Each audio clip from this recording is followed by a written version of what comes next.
الحمدللہ رب العالمین والصلاة والسلام علی رسول الانبیاء المرسلین اللہم ربنا آتنا فی الدنیا حسنہ وفی الآخرۃ حسنہ وقنا عذاب النار اللہم ربنا ظلمنا انفسنا وإن لم تغفر لنا وترحمنا لنکونن من الخاسرین اللہم نسألک العفو والعافیہ فی الدنیا والآخرہ اللہم انی اعوذ بک من الہم والحزن واعوذ بک من العجز والکسل واعوذ بک من البخل والجبن واعوذ بک غلبۃ الدین وقہر الرجال۔ یا اللہ جو کچھ پڑھا جائے سنا جائے عمل کی توفیق عطا فرما۔ حیات الصحابہ میں والیوم 3 میں پیج 135 پر اعمال کا بدلے کا یقین کے باب میں حضرت ابو زمرہ رضی اللہ رحمہ اللہ علیہ کہتے ہیں کہ جب ابو بکر صدیق رضی اللہ عنہ کے ایک بیٹے کی وفات کا وقت قریب آیا تو وہ ایک تکیے کی طرف دیکھنے لگا۔ حضرت ابو زمرہ بن حبیب بن زمرہ رحمہ اللہ علیہ کہتے ہیں کہ جب ابو بکر صدیق رضی اللہ عنہ کے ایک بیٹے کی وفات کا دن قریب آیا تو وہ ایک تکیے کی طرف دیکھنے لگا۔ جب اس کا انتقال ہو گیا تو لوگوں نے کہا کہ ہم نے دیکھا تھا کہ آپ کا بیٹا کنکھیوں سے اس تکیے کی طرف دیکھ رہا ہے۔ جب لوگوں نے تکیہ اٹھایا تو اس کے نیچے سے 5 یا 6 دینار ملے، یعنی تکیے کے نیچے صرف اور صرف 5 یا 6 دینار سیدنا ابو بکر صدیق رضی اللہ عنہ کے بیٹے کے تکیے کے نیچے تھے۔ یہ دیکھ کر سیدنا ابو بکر صدیق رضی اللہ عنہ کف افسوس ملنے لگے اور بار بار انا للہ و انا الیہ راجعون پڑھتے رہتے اور فرماتے رہے میرے خیال میں تو تمہاری کھال ان دیناروں کی سزا برداشت نہیں کر سکتی، یعنی کہ تم نے ان کو جمع کر کے رکھا اور خرچ نہیں کیا۔ یہ سیدنا ابو بکر صدیق رضی اللہ عنہ جیسے صحابی کے لیے ہی یہ تقوی معیار ہے کہ سیدنا ابو بکر صدیق رضی اللہ عنہ وہ شخص ہے جو غزوہ تبوک پر اپنا سارا مال و دولت لے کے آ گئے تھے، اور اللہ کے رسول علیہ السلام نے کہا تھا ابو بکر تو نے اپنے گھر والوں کے لیے چھوڑا، تو ابو بکر صدیق رضی اللہ عنہ نے کہا اللہ اور اس کے رسول ہی کافی ہے۔ تو یہ ابو بکر صدیق رضی اللہ عنہ ہی ہیں جو کہ اس کمال تقوی کے اوپر پہنچ سکتے ہیں۔ احمد کی یہ روایت تھی۔ اس کے آگے اسی باب میں ہے کہ ایک آدمی نے حاضر ہو کر حضور علیہ السلام سے اپنے غلام کو سزا دینے کے بارے میں پوچھا۔ آپ علیہ السلام نے فرمایا جب قیامت کے دن ہوگا تو ان غلاموں نے جو تجھ سے خیانت کی ہو اور تیری نافرمانی کی اور تجھ سے جھوٹ بولا اس کا حساب کیا جائے گا، اور تو نے ان کو جو سزا دی اس کا حساب کیا جائے گا۔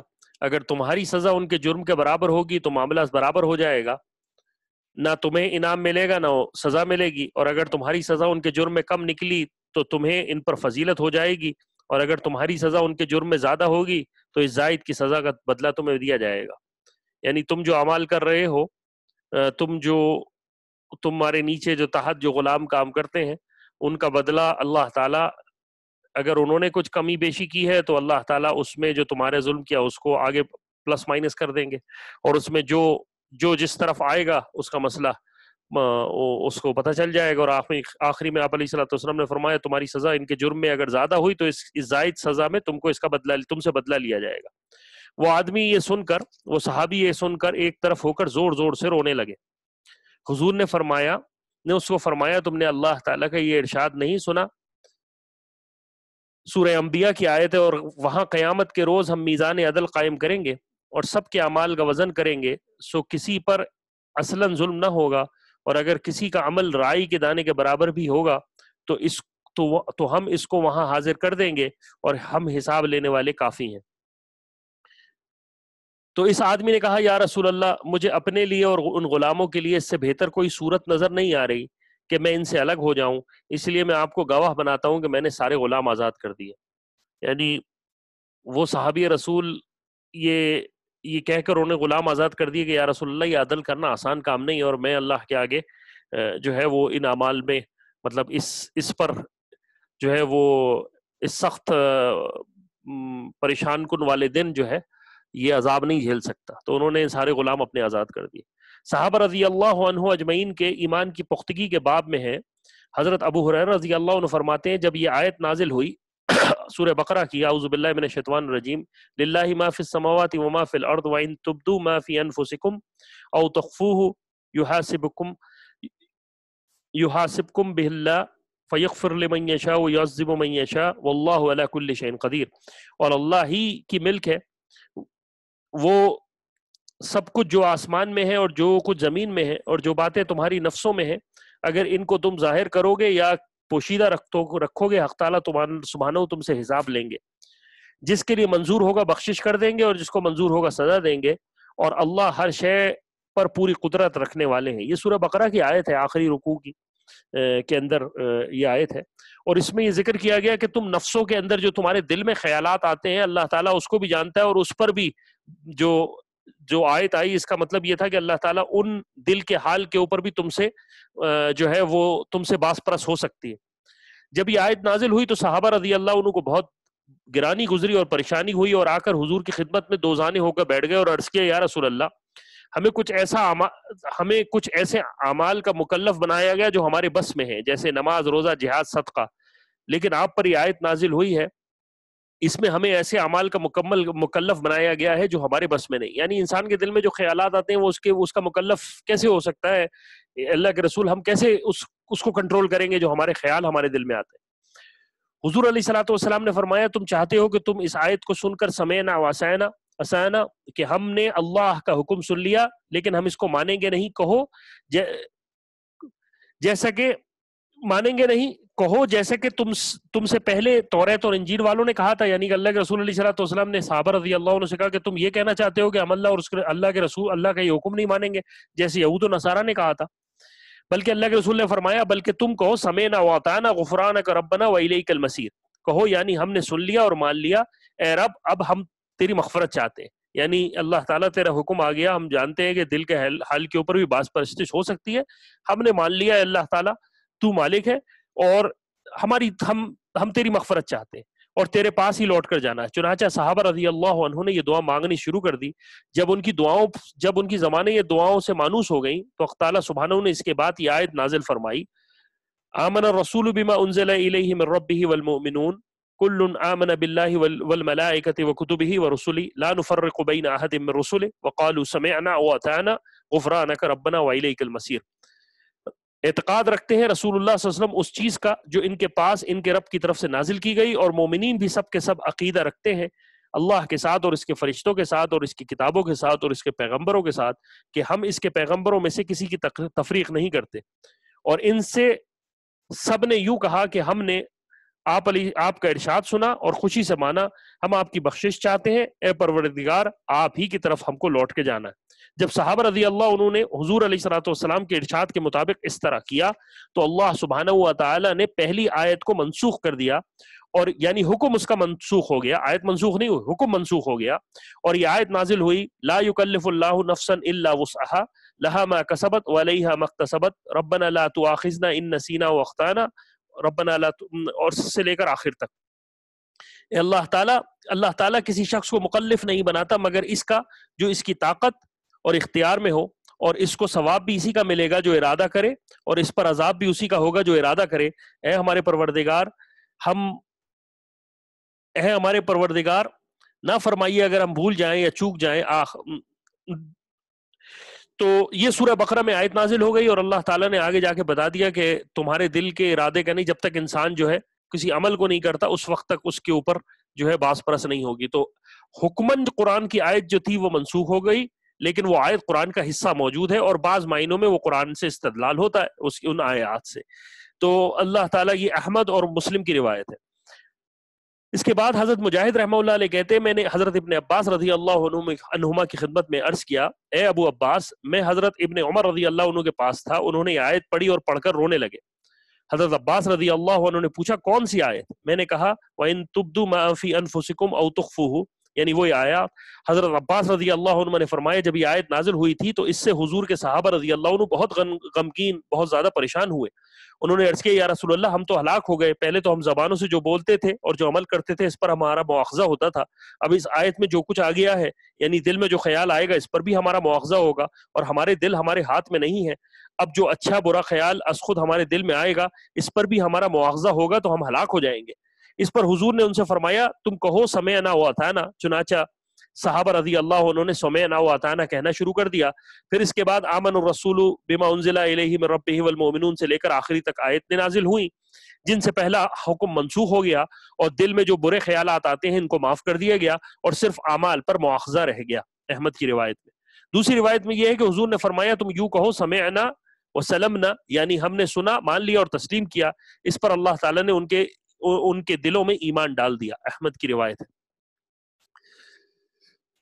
صحابہ رضی اللہ عنہ اجمعین کے دعاؤں دینے کے دعا اللہ کے رسول علیہ الصلوۃ والسلام کا دعاؤں دینے کے باب میں ہے کہ حضرت نزلہ بن عمر غفاری رضی اللہ عنہ فرماتے ہیں کہ قبیلہ غفار کا ایک آدمی رسول اللہ صلی اللہ علیہ وسلم کی خدمت میں آ کے عرض کیا یا رسول اللہ، خدمت میں آیا تو حضور نے اس کا نام پوچھا. اس نے کہا میرا نام مہان ہے، میم ہا چھوٹی ہا الف نون، مہان ہے، جس کے لفظی معنی قابل اہانت. حضور نے فرمایا نہیں بلکہ تم مکرم ہو، یعنی قابل اکرام ہو. آپ علیہ الصلوۃ والسلام نے اس کا نام تبدیل کرنے کا حکم دیا اور کہا کہ یہ ایسا نام نہ رکھو جس سے نام میں جو ہے کسی عیب کی طرف اشارہ ہو. تو اللہ کے رسول علیہ الصلوۃ والسلام نے فرمایا نہیں میرے صحابی، تم قابل اکرام ہو اور تم اپنا نام مکرم، بلکہ تم مکرم ہو. حضور نے مدینہ آنے کے بعد حضور نے مدینہ آنے کے بعد حضرت برا من مرور رضی اللہ عنہ کے لیے دعا فرمائی، اے اللہ برا پر رحمت نازل فرما اور قیامت کے دن اسے اپنے سے پردے میں نہ رکھ اور اسے جنت میں داخل فرما، اور تو نے واقعی ایسا کر دیا. ابن عساکر کی روایت ہے. اس کے بعد حضرت عبداللہ بن ابی قتادہ فرماتے ہیں حضور علیہ الصلوۃ والسلام جب مدینہ تشریف لائے تو آپ نے سب سے پہلے حضرت برا رضی اللہ عنہ کے لیے دعائے رحمت فرمائی. حضور صحابہ رضی اللہ عنہ کو لے کر وہاں گئے. صحابہ رضی اللہ عنہ ان کے سامنے صف بنا کر کھڑے ہو گئے. حضور نے ان کے لیے دعا فرمائی، اللہ تعالیٰ ان کی مغفرت فرما، ان پر رحم فرما، ان سے راضی ہو جا، اور تو نے واقعی ایسا کر دیا، یعنی اللہ تعالیٰ نے ایسا قبول کر لیا. حضرت قیس بن سعد رضی اللہ عنہ فرماتے ہیں حضور نے یہ دعا فرمائی، اے اللہ اپنی خاص رحمت اور اپنی عام رحمت سعد بن عبادہ رضی اللہ عنہ کے خاندان پر نازل فرما. ابو داؤد کی روایت ہے. اس کے بعد حضرت قتادہ رضی اللہ عنہ فرماتے ہیں ہم لوگ ایک سفر میں تھے، حضور کے ساتھ تھے. آپ علیہ الصلوۃ والسلام نیند کی وجہ سے سواری کے ایک طرف جھک گئے. میں نے آپ علیہ الصلوۃ والسلام کو سہارا دیا یہاں تک کہ آپ علیہ الصلوۃ والسلام کی آنکھ کھل گئی. پھر آپ علیہ الصلوۃ والسلام کو نیند آ گئی اور آپ علیہ الصلوۃ والسلام ایک طرف جھک گئے. میں نے آپ علیہ الصلوۃ والسلام کو پھر سہارا دیا یہاں تک کہ آپ علیہ الصلوۃ والسلام کی آنکھ کھل گئی. تو آپ علیہ الصلوۃ والسلام نے مجھے دعا دی، اے ابو قتادہ، اے اللہ ابو قتادہ کی ایسی حفاظت فرما جیسے اس نے آج رات میری حفاظت کی. اور پھر مجھے فرمایا میرا خیال یہ ہے کہ ہماری وجہ سے تمہیں بڑی مشقت اٹھانی پڑی ہے، یعنی آج پوری رات تم نے جو میرا خیال رکھا ہے اس کی وجہ سے تمہیں مشقت اٹھانی پڑی ہے. صحابہ رضی اللہ عنہ اجمعین کے سمندر کو مسخر کرنے کے باب میں ہے. آگے ہے کہ ابو نعیم نے بھی حضرت عمیر سعیدی سے اس جیسی روایت نقل کی ہے، لیکن اس کی روایت میں مضمون اس طرح ہے کہ مدائن میں اس سے بھی زیادہ عجیب واقعہ جو کبھی پیش نہ آیا وہ ہوا. چونکہ یعنی جب صحابہ رضی اللہ عنہ سمندر پر سفر کر رہے تھے، جو پچھلی ہم نے حدیث پڑھی تھی کل، اس کے اندر یہی تھا کہ صحابہ رضی اللہ عنہ دریا کے اوپر گزر رہے تھے. تو اس میں یہ ہے کہ چنانچہ جو بھی تھک جاتا اس کے سامنے ایک فوراً ٹیرا نمودار ہو جاتا جس پر وہ آرام کر لیتا. اسی لیے اس دن کو ٹیلوں والا دن کہا جاتا ہے. یعنی صحابہ رضی اللہ عنہ جب دریا سے نکل رہے تھے تو جب وہ کوئی صحابی دریا کراس کرنے کے درمیان میں تھک جاتا تو وہاں ٹیلا ابھر جاتا اور وہاں پر وہ آرام کر لیتے اور اس کے بعد پھر آگے چلے جاتے. حضرت قیس بن ابی حازم رضی اللہ عنہ فرماتے ہیں ہم دجلہ میں داخل ہوئے، یعنی دریا دجلہ کے پاس، یعنی دجلہ میں داخل ہوئے تو کناروں تک لبالب دریا بھرا ہوا تھا. جب ہم اس جگہ پہنچے جہاں پر پانی سب سے زیادہ تھا تو وہاں گھوڑے سوار کچھ دیر کھڑا رہا تو پانی اس کی پیٹی تک بھی نہ پہنچا. یعنی جہاں سب سے زیادہ گہرا پانی تھا، سب سے زیادہ پانی تھا، وہاں بھی وہ سوار اللہ کے رسول علیہ السلام کے صحابی کھڑے رہے اور جو پانی جو تھا وہ گھوڑے کی پیٹی تک بھی نہ پہنچا. ابن جریر نے روایت کیا. حضرت حبیب بن صحبان رحمہ اللہ علیہ کہتے ہیں مسلمانوں میں سے ایک آدمی کا نام جس کا نام حجر بن عدی تھا، انہوں نے کہا تمہیں پار کر کے دشمن تک جانے سے صرف پانی کا یہ قطرہ روک رہا ہے. یعنی دریا کے مخاطب ہو کر انہوں نے کہا کہ تم کو یہ پانی کا قطرہ تمہیں ایک پانی کا قطرہ روک رہا ہے. پانی کے قطرے سے مراد وہ دریائے دجلہ کی طرف اشارہ تھا. حالانکہ اللہ تعالیٰ فرماتے ہیں اور کسی شخص کو موت آنا ممکن نہیں بدون حکم خدا تعالیٰ کے کہ اس طور کے کہ اس کی میعاد معین لکھی ہوئی رہتی ہے. یعنی جس انسان کی موت جس وقت لکھی ہے اسی وقت آئے گی. پھر انہوں نے اپنا گھوڑا دریائے دجلہ میں ڈال دیا. جب انہوں نے ڈالا تو تمام لوگوں نے اپنے گھوڑے ڈال دیے. جب دشمنوں نے انہیں یوں دریا پار کرتے دیکھا تو کہنے لگے یہ دریا تو یہ تو دیو، اور وہ سارے کے سارے بھاگ گئے. یعنی وہ خوف کھا گئے کہ یہ انسان نہیں ہے. ابھی حاتم کی روایت ہے اور تفسیر ابن کثیر میں بھی ہے. حضرت حبیب بن صحبان ابو مالک کہتے ہیں کہ جب مسلمان مدائن والے دن دریائے دجلہ پار کر رہے تھے تو دشمن انہیں دریا پار کرتے ہوا دیکھ کر فارسی میں کہنے لگے یہ تو دیو ہیں، اور آپس میں ایک دوسرے سے کہنے لگے اللہ کی قسم تمہیں اب انسانوں سے نہیں بلکہ جنات سے لڑنا ہوگا۔ وہ اس سے مروب ہو گئے اور انہیں شکست ہو گئی۔ نعیم کی روایت ہے اور جریر نے بھی روایت کیا ہے۔ حضرت عامش رحمہ اللہ علیہ اپنے ایک ساتھی سے نقل کرتے ہیں جب ہم دجلہ کے پاس پہنچے تو وہ بہت چڑھا ہوا تھا اور اجمی لوگ دریا کے اس پار تھے۔ ایک مسلمان نے بسم اللہ پڑھ کر اپنا گھوڑا دریا میں ڈال دیا اور وہ ڈوبا نہیں بلکہ اس کا گھوڑا پانی کے اوپر چلنے لگا۔ یہ دیکھ کر باقی لوگوں نے بھی بسم اللہ پڑھ کر اپنے گھوڑے دریا میں ڈال دیے اور وہ سب کے سب چلنے لگے۔ جب اجمی لوگوں نے انہیں دیکھا تو کہنے لگے یہ تو دیو ہیں دیو، پھر ان کا جدھر منہ اٹھا بھاگ گئے۔ بہقی کی روایت ہے۔ یہ صحابہ رضی اللہ عنہ کی ایک روایت نہیں، ہم نے پورا ایک باب پڑھ لیا جس میں اللہ تعالیٰ نے ان کو سمندروں کو ان کے لیے مسخر فرمایا تھا، اور کیوں نہ فرماتا، وہ اللہ کے رسول علیہ الصلوۃ والسلام کے صحابہ تھے، ایمان ان کے کامل تھے، پختہ تھے، نیکی ان کے اندر، نیکی کی خواہش اور دین کے اوپر دین کی نصرت کا جو جذبہ تھا وہ بھرا ہوا تھا۔ اللہ تعالی ہمیں بھی صحابہ رضی اللہ عنہ کی زندگی پر عمل کرنے کی توفیق عطا فرمائے۔ جزاکم اللہ خیر وخیر الجزا، وصلی اللہ تعالی علی خیر خلقی محمد وعلی آلہ وصحبہ اجمعین برحمتک یا ارحم الراحمین۔